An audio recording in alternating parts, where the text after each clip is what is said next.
Hello friends, कैसे हैं आप लोग। एग्जाम से योद्धा यूट्यूब चैनल पर आपका स्वागत है। आज हम लोग स्टार्ट करेंगे चैप्टर 3, जिसका नाम है हम जियब कैसे, मतलब मैं कैसे जीऊँ।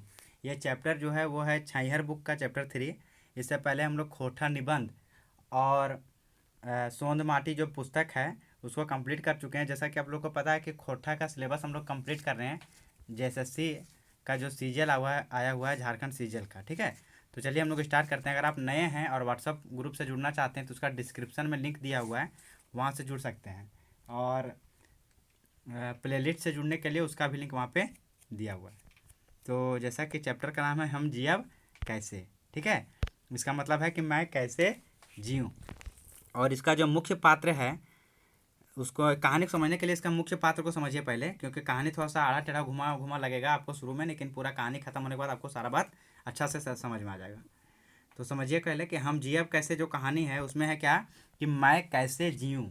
मैं कैसे जीऊँ, हम मतलब मैं, जियब मतलब जीऊँ और कैसे, ठीक है। तो मैं कैसे जीऊँ। मुख्य पात्र जो इस कहानी का हुआ महेश्वर, ठीक है। महेश्वर का जो काका हुए वो है रघुनाथ, ठीक। और पार्वती जो है, ठीक है, उसके काकी है। समझिए इस तरह से कि महेश्वर काका है रघुनाथ, ठीक है, और पार्वती जो है सो काकी है, ठीक। मतलब समझिए यहाँ ध्यान से एक बात, यहाँ कंफ्यूज नहीं होइएगा कि रघुनाथ जो है, ठीक, उसका काका महेश्वर और काकी पार्वती। यहाँ क्लियर है। रघुनाथ का काका महेश्वर और काकी पार्वती। आई होप आप लोग को समझ में आ रहा होगा। और रघुनाथ जो है उसकी पत्नी है फुलसरी, ठीक है। और उसका ननद का नाम है मोहरी। और फुलसरी जो है, ठीक है, उसको कहते हैं भदरुआ माई। क्या बोलते हैं उसको? भदरुआ माई। मतलब भदरुआ शायद उसका बच्चा होगा, इसलिए उसको भदरुआ माई कहते हैं। और इस कहानी में एक और पात्र है चुनिया। तो चुनिया का पति है डमरू, ठीक है। और डमरू डमरू जो है वो एमसीसी और पुलिस के मुठभेड़ में मारा गया है, ठीक है। तो यहाँ एमसीसी होगा, एमसीसी, ठीक। एमएसी लिखा गया, यहाँ होगा एमसीसी। तो डमरू जो है से पुलिस और एमसीसी के मुठभेड़ में मारा गया है। और उसके चुनिया का जो बच्चे हैं वो 3 बच्चे हैं, ठीक है, जिसमें 2 बेटी और 1 बेटा है। और कोई स्कूल नहीं जाता। और चुनिया को लोग जो है सो कर्मी माई बोल के बुलाते हैं, ठीक है।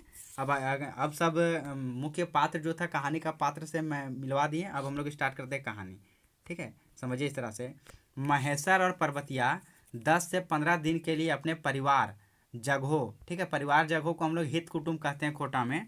तब परिवार जगहों से मिलने के लिए निकले थे। वे हल्के अंधेरे में मुरप्पा पहुँचे, ठीक है। कहाँ पहुँचे? मुरप्पा पहुँचे। वहाँ महेश्वर के गोतिया भतीजा सब रहते हैं। महेश्वर तो पहले भी विवाह आदि समारोह में 1-2 बार आए थे, किंतु उसकी पत्नी पार्वतिया कभी इस इलाके में नहीं आई थी। महेश्वर का टैक्सी गाड़ी जैसे ही गांव के नज़दीक पहुंचा और रघुनाथ के घर के सामने खड़ा हुआ तो सभी इधर उधर भागने लगे। महिलाएं भी गाड़ी के नज़दीक आने की हिम्मत नहीं की। अभी आपको समझ में आएगा कि ऐसा क्यों हो रहा है। अब समझिए क्या हो रहा है कहानी में कि महेश्वर और पर्वतिया अपने हित कुटुंब से मिलने के लिए 10-15 दिन के लिए घर से निकले।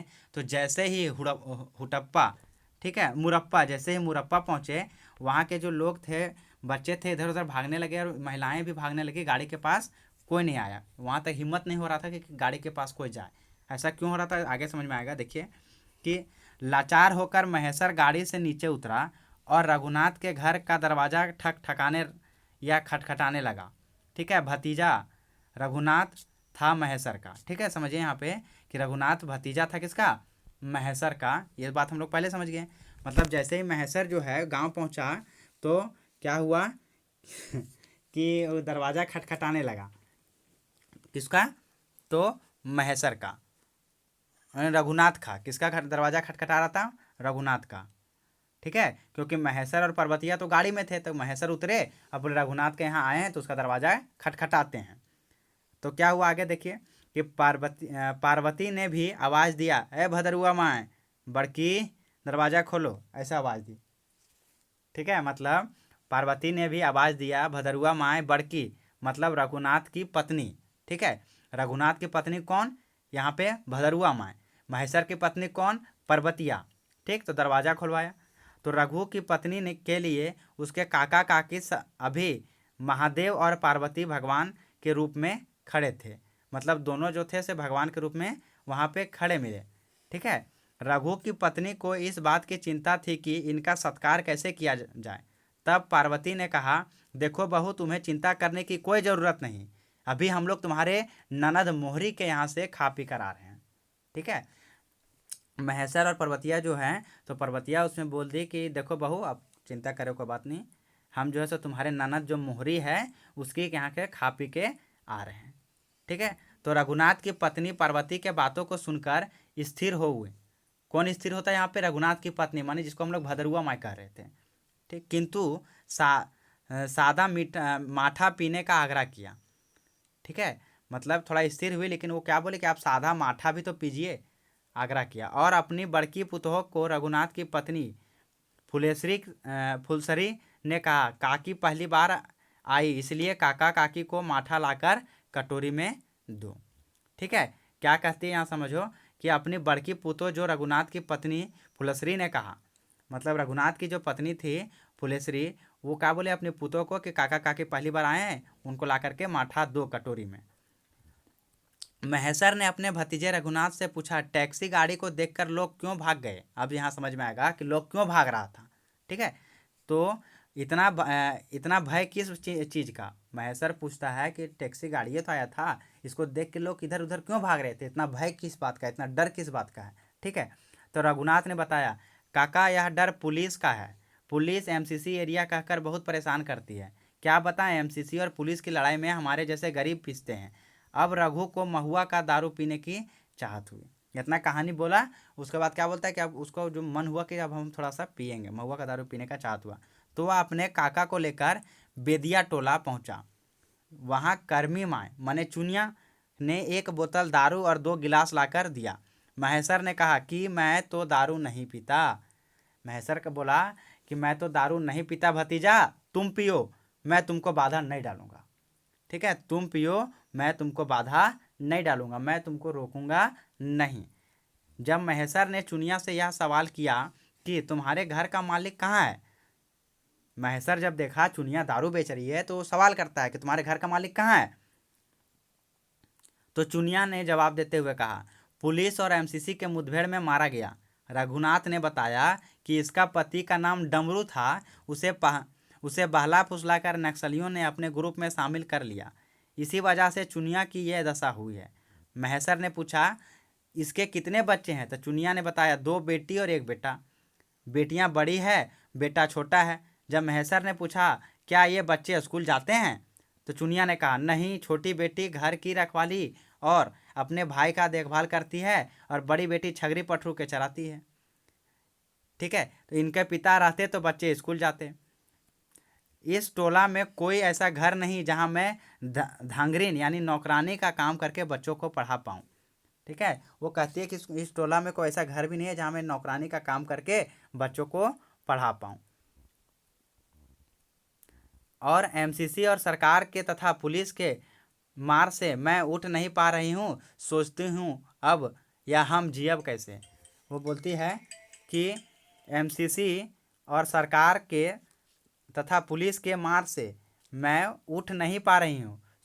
ठीक है, वो क्या बोलती है, एमसीसी और सरकार के तथा पुलिस के मार से मैं उठ नहीं पा रही हूँ, सोचती हूँ हम जियब कैसे। यहीं से नाम पड़ा है कि हम जियब कैसे, मैं कैसे जीऊँ। यह कहकर चुनिया कर्मी माँ चुप हो गई। ठीक है, चुनिया जो थी, कर्मी माँ जो थी जिसको कह रहे हैं, वो चुप हो गई और रघुनाथ और महेश्वर उठ के चलने लगे। रघुनाथ और महेश्वर क्या हुआ, उठ के चलने लगे। ठीक है, तो आई होप आप लोग को कहानी समझ में आ गया होगा। इसमें क्या है कि समझिए एक बार शॉर्ट में कि महेश्वर और पार्वतिया घूमने निकला तो रघुनाथ के यहाँ घर गया। ठीक है, वहाँ का जो बच्चा उच्चा था, औरत औरत थी, भागने लगी उसका गाड़ी देख के। तो पता चला कि लोग इसलिए भागा था क्योंकि वहाँ पे पुलिस जो है सो परेशान करता है एमसीसी एरिया लेकर के। ठीक, और उसके बाद फिर वहाँ से दिखाया गया है कि चुनिया नाम की एक औरत है। ठीक है, जिसको हम लोग क्या कहते हैं, कर्मी माँ भी कहते हैं। उसका पति जो डमरू से एमसीसी के और पुलिस के लड़ाई में मारा गया है और वो दारू बेचकर अपने बच्चों का पालन पोषण कर रही है और उसका कोई बच्चा स्कूल नहीं जाता। और यही दुख में वो कहती है हम जियब कैसे। और यहीं से कहानी का नाम पड़ गया है हम जियब कैसे। ठीक है दोस्तों, तो आई होप आप लोग को अच्छा से समझ में आ गया होगा। तो अगर आप लोग को समझ में आ रहा है, आपको हेल्पफुल लगता है, तो प्लीज़ इसको एक बार लाइक कर दे, चैनल वीडियो को ज़रूर लाइक कर दे और इसको शेयर कर दीजिए, ताकि बहुत सारे ज़रूरतमंद बच्चे हैं उनके पास पहुंच जाएं। ठीक है। और जैसा कि मैंने पिछले वीडियो में भी बताया, कुछ बहुत जल्द मैं लिख रहा हूँ उसमें और एमसीक्यू क्वेश्चन बना रहे हैं। ठीक है, तो एमसीक्यू क्वेश्चन मेरा हैंड रिटन नोट्स और बुक का पीडीएफ जो है आप लोग को मिल जाएगा। थोड़ा दिन वेट कीजिए, कुछ समय लगेगा, 10 दिन अप्रोक्सीमेटली लग जाएगा। ठीक है, तो आप लोग को मिल जाएगा। ठीक, तो तब तक के लिए आई होप आप लोग को समझ में आ गया होगा। नेक्स्ट क्लास में हम लोग पढ़ेंगे चैप्टर 4। ठीक है, तो बाय बाय ऑल। और लॉकडाउन में आप सभी पढ़ाई करते रहिए, नियम का पालन करते रहिए, सरकार जैसा जैसा इंस्ट्रक्शन दे रहा है। ठीक है, पढ़ाई करते रहिए। हो सकता है कि टाइम ना मिले, ठीक है, सरकार का नीति कुछ भी हो सकता है, इसलिए आप अपना तैयारी करके रखिए, फ़ायदा होगा। तो बाय बाय, जय हिंद, जय भारत, जय झारखंड। ठीक है, और आप लोग क्या करिए, इसको एक बार शेयर कर दीजिए, वीडियो को शेयर कीजिए और लाइक भी कर दीजिए। और नया आए हैं तो समझ ही गए होंगे क्या करना है चैनल को। ठीक है, और बेल आइकन भी प्रेस कर लीजिएगा सब्सक्राइब करके। ठीक, बहुत दिन बाद बोले हैं ऐसा। चलिए ठीक है, बाय बाय।